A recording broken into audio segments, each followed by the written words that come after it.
Kwa mujibu wa taarifa iliyotolewa ya kuhusiana na kutekwa kwa huyu ndugu David Jumbe, tunaona kwamba katika hali iliyokuwa imetokea ya huyu ndugu kutekwa, kuna mwanajeshi amepewa taarifa na huyu ndugu aliyekuwa na waliokuwa wako pamoja na ndugu Jumbe. Sasa tunaona kwamba jeshi tayari nao taarifa, na tuliona kwamba alisema wenyewe kwamba hatutakubaliana na masuala ya utekaji. Sasa tunataka hebu tuone watachukua hatua gani sasa, au tuno sasa kilichoko ni wataendelea tu kutupiga porojo hizi za mtandao ambao sasa wataapishana baada ya hapo, kwa kuwa sasa wao sio wahusika au ndugu zao wenyewe labda pengine hawatekwi moja kwa moja, sasa ni hao wakuu wa majeshi, kwa kuwa ndugu zao hawatekwi. Kwa hiyo sasa inawezekana ndio hivyo ikawa tu ni porojo tu hizi ambazo sasa wanakula mishahara ya wananchi, kwa sababu hata hiyo mishahara yenyewe inatoka kwenye kodi za wananchi. Kwa sasa tutaenda tu kupigwa porojo kwamba tutakubaliana na masuala ya utekaji. Mimi ndo nasemaga huyu ndo unafiki. Yaani watu wanatekwa, wanauawa, afu unajua wanatuambia hatutakubaliana na masuala ya utekaji. Baada sasa watu washatekwa na wanakuwa kama wanajifanya hawajui wahusika wanaoteka ni akina nani, kwa sababu ukiangalia moja kwa moja, kwa mfano hao wanaosema watu ukiwapoteza polisi msiwatafute, na wale vijana wengine wanasema wote wanaompinga Rais Samia utakuwa tu wakate, na nimezungumzia kuhusiana pia ninazungumzia kuhusiana na Mbarikiwa Mwakipesile, mtoto wake aliuawa kwa njia ya sumu na mkuu wa usalama. Hayo matukio kama haya, kama kuna mahali nilikutana na kada wa CCM akanasema tatizo lenu nyinyi na vijana Mbarikiwa au na wewe baba yenu Mbarikiwa Mwakipesile, yaani ukiangalia kwa sehemu kubwa nyinyi tu mnatukana tu viongozi wote wa kidini, yaani nyinyi mmepishana viongozi wote wa kidini. Kwa hiyo wakiwa matapeli kwamba ndo tuungane nao mkono, unakuta kabisa kama wako ile mwenyekiti si ndo wa CPCT ambao ndo sasa wakianza kukutana viongozi wa kiserikali wanasema sisi siku mkikosea, yani sisi mtanyoosha au mimi nanyoosha. Kwa hiyo sasa hivi kana kwamba wanajaribu kusema kwamba yote yanayofanyika sasa hivi na serikali yako sawa. Sasa ndo akaniambia hata viongozi wa dini wengine akamtaja paka na Mwakasega, sema mnamtukana siku kwenye mtandao. Yani sasa hivi kilichoko kusema ukweli, kuongea ukweli na uhalisia wa mambo, kwamba viongozi wa dini ndio waliochangia nchi yetu kufika hapa. Yani wenyewe wakikutana viongozi wa dini ni wanawaombea tu, wakina Mwamposa wanawaombea tu maombi, hawaonyeshi kwamba haya maswala haya yatakiwi, kwa sababu kama tu ziko sauti wanajinadi kasa tukapoteza polisi msiwatafute, lakini wako Chadema. Na mimi kwa jumla mimi sio Chadema na hata hatutumwagi na Chadema na hatupo chama chochote cha siasa. Unakuja unaona vyama vya upinzani wenyewe wanasema tutakinukisha, wanachukuliwa hatua mpaka sasa wanasotea mahabusu, lakini tu hawa wenyewe ndo wanao uhuru wa kuongea chochote, kumfanya yoyote chochote wanachokitaka. Ndo kama hivyo watoto wa wachungaji watauawa kwa sababu wenyewe wanakemea utekaji, lakini pia sisi tutaandamwa kuindwa kutekwa kwa sababu tunakemea utekaji. Sasa tunataka tuone sasa kwamba sasa jeshi linachukua hatua gani, sababu limesikia na wenyewe mlisema kwamba kabisa nani hatutakubaliana na masuala ya utekaji. Anyway, sasa mimi nachokiongea tena ni hiki. Shalom tu Mungu. Naamini posti hii si ngeni, aidha ushai kuiona. Kuna kipindi niliwahi kutoa maelezo kwamba jeshi la JWTZ, jeshi la wananchi, kwamba kwa kauli waliweza kuitoa kwamba hawatavumilia vitendo vya utekaji. Hii niliwahi kuongea nikasema ni heri jeshi la polisi lingekaa kimya tu, kwa sababu jeshi la wananchi lingekaa tu kimya, kwa sababu ukiangalia watu washatekwa, watu washauawa. Hii ni kauli iliyotolewa baada ambapo Rais Samia alipokuwa tayari ameapishwa, Sasa unakuja unaona kuna watu walitekwa, kuna watu waliuawa Oktoba 29 na Oktoba 30. Kuna watu nyuma yake huko, wakina Alfani Polepole, wakina Mdude Nyagali, Alfani Polepole, wakina Deus Soka, Injili Geuzayo Lo, walitekwa sana pale nyuma. Mimi mwenyewe unaniona nilikuwa chupu kwa sababu hapa Dodoma ambapo ndipo nilipo sasa hivi, ndio ninapoishi. Kuna washirika au kuna mshirika ambaye ndio nilikuwa naishi naye hapa. Tulipishana kidogo, yeye akametangulia mbele, mimi niko mazingira mengine. Sasa maeneo ya nyumbani ambapo ndipo tunapoishi, walikuja maafisa wa polisi ambao walizingira sana hiyo nyumba, wakawa wameangalia paka mazingira ya kanisani. Mimi wakati huo tukao wote hatupo mazingira nyumbani. Baadaye nakuja na rejea sasa kutoka kwenye shughuli zetu. Sasa hapo ni baada ya kijana wangu ambapo alikuwa ameshachukuliwa. ameshachukuliwa kwa majira jioni. Nafika nyumbani nakuta sasa naangalia mazingira nyumbani, nakuta ni viatu tu vingi vimepita pita pale mazingira nyumbani. Baadaye majirani ndio wakaanza kunijulisha kuhusiana na kijana ambaye niliyokuwa naye hapa amechukuliwa. Hao watu walikuja wakiwa wako na picha ya kijana ambaye ndio niko naye hapa, ambaye ni mshirika wangu na ni mchungaji msaidizi pia. Basi baada hapo kwenye vituo vya polisi vyote wakakiri kwamba sisi hatuko naye. Hiyo ilikuwa ni Oktoba mwaka jana, ilikuwa ni Oktoba tarehe 21 kama sijakosea, kwenda 22. Tukazunguka vituo vyote vya polisi wakakiri kwamba hawako naye. Baadaye, baada ya vurugu zote, mimi nililazimika kuondoka Dodoma, na hiyo yote nililazimika kuondoka baada sasa ya kuambiwa na baadhi ya watu kwamba ni vyema usinge kuwepo hapo. Sasa nikaona acha nichukue hatua hizo kuliko kuto kufanya jambo lolote, afu mwisho ikaje kaonekana kwa nini sasa ukuchukua hatua zozote kama kweli hayo mambo yalitokea ya watu ya kutekwa au kuchukuliwa kwa huyo muumini wako. Sasa ilibidi mimi niondoke, lengo nijaribu kuonyesha kwamba jambo hili ni serious. Niliondoka kaenda mazingira mengine ambapo nilikuwepo Arusha, nikaenda Moshi, baada hapo nikaja nikarudi tena Dodoma, nikaenda tena Mbeya. Sasa nachotaka niongee ni hiki kwamba tunaona kwamba kwa Tanzania haya yaliyoendelea tuliyopitia haya, ukiangalia kuna mchungaji Mbarikiwa Mwakipesile, mtoto wake aliuawa na mkuu wa usalama ambaye akajitapa hadharani kwamba mimi nilifanya hivyo ili nimtulize, lakini baadaye unakuja unaona wakamfungulia kesi ya usajili kwamba hana usajili wa kanisa, ambapo kwa pale wilayani Mbeya alikuwa nao usajili, lakini hizo zote barua zote na nakala zote walizikataa. Uje pia barua za kuja kuchukua huku usajili taifa, katiba yote waliikataa. Sasa unakuja unaona pia Askofu Gwajima alipozungumzia masuala ya utekaji kwamba si mazuri wala si desturi ya Tanganyika, na rais anaweza kuyadhibiti ikiwa akitaka, kwa sababu hawa maafisa usalama kama hivyo ambavyo unaona anajinadi kwamba yeye ndiye aliyempoteza mtoto wa mzee Mbarikiwa Mwakipesile, lakini pia wako vijana wanajinadi kwamba hata ukiwapoteza polisi msiwatafute, lakini pia tunaona kauli za vijana wengine wanasema yoyote ambaye anakuwa anampinga rais wakati kazi zinaonekana, yani hao tutakuwa tupate kibali tu wakatekate.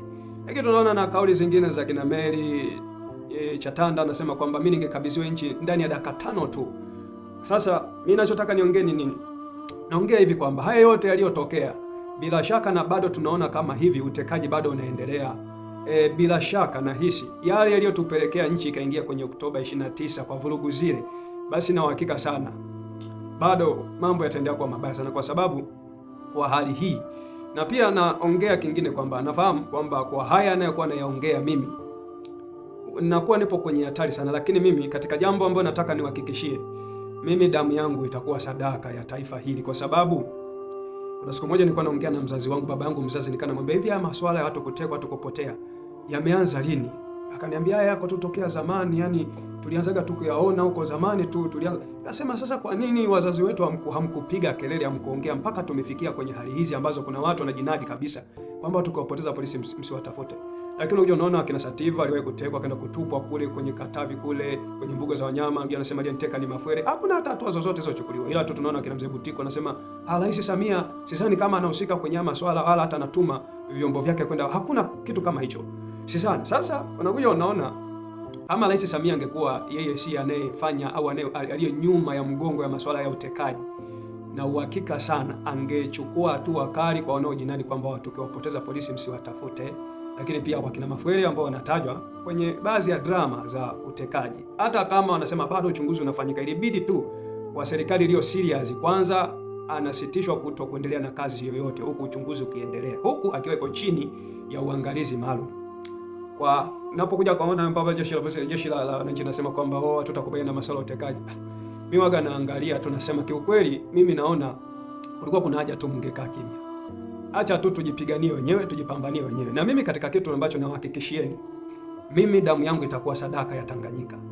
Kabisa mimi naongea. Kama nitakufa, na sasa hivi kwa sasa siendi kokote, mimi nitafia Dodoma katika siku ambazo nitaendelea kuishi, kwa sababu yako mengi tunayaongea. Sasa katika kuhitimisha kwangu nisome andiko hili katika kitabu hiki cha Ezekieli sura ya 3 mstari wa 17, inasema hivi: mwanadamu, nimekuweka kuwa mlinzi wa nyumba ya Israeli, basi sikia neno hili litokalo katika kinywa changu, ukawape maonyo haya tokayo kwangu. Nimwambia hapo mtu mbaya, hakika utakufa. Wewe usimpe maonyo wala kusemi na huyo mtu mbaya, ili kumwonya kusudi aache njia yake mbaya, kujiokoa roho yake.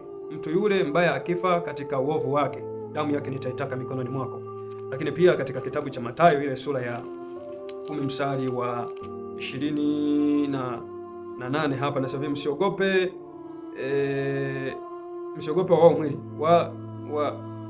wasiweze kuiwa na roho, afadhali mwogopeni yule awezaye kuangamiza mwili na roho pia na pia kuzivitupa katika jehanamu. Sasa niongeze na andiko jingine hapa katika Isaya 58 mstari wa kwanza inasema hivi. Isaya 58 hapa kuanzia tu mstari wa kwanza inasema, piga kelele usiache, paza sauti yako kama tarumbeta, wahubiri watu wangu kosa lao na nyumba ya Yakobo dhambi yao. Mimi naamini sana kitabu cha Biblia ni mwongozo wa neno la Mungu. Ndio maana huwa mnasema na hapa huku ukiwa umeinua Biblia juu au msahafu kusema na hapa nitaitumikia Tanganyika, lakini sio kwa design hii ambapo sasa watu watatekwa, watu watauawa. Alafu kama kuna hatua zitachukuliwa ni ile tu jeshi la nchi halitavumilia masuala ya utekaji. Ndio hatua iliyochukuliwa hiyo. Maana yake uje pia Nchimbi niwahi kumuona anasema kwamba mimi waga nakemea sana lugha kama hizi zilivyosikika zile za watu kupoteza polisi msiwatafuta. Akasema mimi sikubaliana lugha zinakemea, wakati kuna watu wakisema tutakinukisha, mnawafunga mpaka sasa hivi wanasotea magerezani. Ila hao wanaosema tukiwapoteza polisi msiwatafute, au wanaosema sisi tutawakatakata wote wanaokuwa tupate tuwakatekate. Hao wanao wakina Mary Chatanda anasema kwamba ningepewa tu nchi dakika 5 tu. Kwa maana nyingine haya yanayoendelea haya ni madogo. Kuna watu tungepotea kama tunavyoona kina Mzembe alikuwa Kipesile, mtoto wake aliuawa kwa njia ya sumu na mkuu wa usalama, naye tena akatiwa gerezani yeye mwenyewe. Maana yake ni machache, ni madogo. Kila wachungaji ambao tunaonekana kukemea masuala ya utekaji, maana yake kama ya Gwajima kufungiwa makanisa, maana yake ni machache, ni madogo. Anyway, mimi ninachosema hivi ni kwamba Biblia nimekusomea hapa inaniagiza kama mtu wa Mungu au kama mtumishi wa Mungu natakiwa kuonya, kukaripia na kujaribu kuonyesha kwamba hii haitakiwi kwa mujibu wa Biblia. Biblia inasema haki huinua taifa. Lakini pia kuna mahali pengine maandiko yanatuagiza hivi katika kitabu cha Timotheo wa pili sura ya 4 kuanzia mstari wa kwanza hivi, na kuagiza mbele za Mungu na mbele za Kristo Yesu atakaye wahukumu walio hai na waliokufa kwa kufunuliwa kwake na kwa ufalme wake, lihubiri neno, uwe tayari wakati ukufao na wakati usiokufaa, karipia, kemea na kuonya kwa uvumilivu wako wote na mafundisho. Biblia ndivyo inavyonitaka kama mtumishi wa Mungu au kama mjumbe wa Mungu, nionye, nikaripie, niongee kwa uvumilivu wangu wote. Na katika Matendo yasoma kwamba inasema usiogope waweze kuwa mwili, bali ogopeni waweze kuwa mwili na roho pia, afu akavitupa vyote katika jehanamu. Mimi niseme katika siku nitakazoishi mimi hapa Tanganyika, mimi niko tayari kwa lolote, ila tu kuvumilia mabaya hiyo hapana. Kwa sababu Mungu ameniagiza nisipoonya hao watu wakafa katika uovu, wasema damu yake ataitaka mikononi mwangu. Na mimi siwezi nikatakwa au nikaa nadaiwa na Mungu. Mimi ni afadhali nitue mzigo, kwa sababu injili tumeagizwa enendeni ulimwenguni mote mkawafanye watu wote kuwa wanafunzi wangu, au mkawahubiri watu makosa yao. Hao watu ni akina nani? Mimi naamini watu hawajaishia tu wezi wa barabarani, wanaiba sikuku, wanakunywa pombe, kwa sababu wengi wao hata kama wanaiba au tunaochoma moto si wameiba, wengi ni wanafanya hivyo kwa sababu ya maisha yanavyokuwa yametengenezwa kwa magumu. Tunaona kinafanya Polepole alipokuwa tuko naona speech zake, anasema kwamba ukiangalia gesi kwa wenzetu kule wanauziwa shilingi 2000, sisi kama mtungi kadogo tu 20,000, na yule mwingine ndio usindo wa kilo 50 unauzwa shilingi 60,000 na uje si machinga. Kuna wakati walianza kufukuzwa mababani alipokuwepo Magufuli, walikuwa wafukuzi. Sasa unakuja unasema kwa hiyo ndio tubaki sasa tunadili na watu waliovurugwa mitaani, wamebanwa na migambo, wamebanwa na kodi, wamebanwa na maisha, ndio na mimi nianze kwenda kuwapinga au kuwapiga wao, acheni pombe, acheni, wakati wao wanalewa, lengo labda kuondoa stress kwenye ufahamu, kwa sababu kulingana na hali zilivyo nianze kuhangaika, wezi mtachoma moto, wakati wako wanaiba mabilioni. Tunasikia tu miradi ya makaa ya mawe, tunasikia kuhusiana na Wamasai Ngorongoro wanatimuliwa masehemu yao kwenye makazi yao. Tubaki tunadili na watu wa chini tu, Mimi ndio nimekuja nimesema hapana, mimi katika siku nitakazoishi, iwe nitaishi, iwe nitakufa, nitafia popote, sawa tu. I'm ready to pay. Niko tayari kulipa gharama yote. Na asante Mungu, nimejiandaa kisaikolojia lolote litakalonipata. Kwa sasa hivi nimezamiria, siendi kokote. Mimi ni hapa Dodoma, kama nitatekwa, iwe nitauawa, iwe nitafanywa chochote, sawa tu. Na kazi nazifanya mtaani. Mimi sijajificha, kazi nafanya, niko peupe, napita mahali popote, ofisi zote za kiserikali waga nikitaka kuingia naingia. Pote. Kama mpo mnao wako wanaoteka, waniteke tu.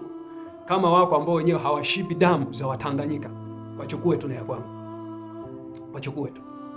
Lakini mimi katika siku nitakazoishi, mimi nitaongea kwa sauti ya upole, kwa sauti ya ukali nitaongea. Nimalize tu kwa kusema hongera kwa kunisikiliza mpaka hapa. Namaliza tu kwa kusema Jeshi la Wananchi, kwa haya na kauli hizi, ikiwa kama ni kweli mlikuwa kabisa mmemaanisha kwamba yani tutachukua hatua kwa utekaji, hizi ni danganya toto tu, propaganda tu za kujaribu kujionyesha kana kwamba mpo serious, lakini ukweli kabisa nchi ilipofikia kwa sasa hatuko kuzuri. Kwa hapa tu tulipofikia, hapana. Ni sauti ya mtoto wa mtu aliyekutoka nyikani, anasema tengenezeni njia Bwana, nyosheni mapito yake, ili mtu afae katika Bwana tangu sasa apate kutimiza wajibu wake angali bado akiwa yuko duniani. Tazama Mungu hukumu wake wa kila mtu iwaje na malipo. Amen.